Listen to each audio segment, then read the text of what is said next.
I have a Audi here on the frame rack. This one's getting a quarter panel repair. Punched right through this wheelhouse right here. Nothing too bad. I'm gonna go ahead and start working the metal out on this one.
I'm going to go ahead and I'm going to fit this bumper bracket on here and fit the bumper up.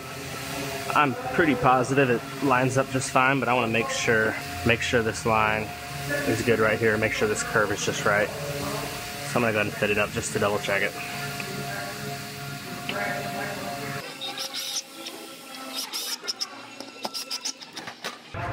Looks like the bumper fits good. I'm going to go ahead and lift that back off and get this quarter panel primed up.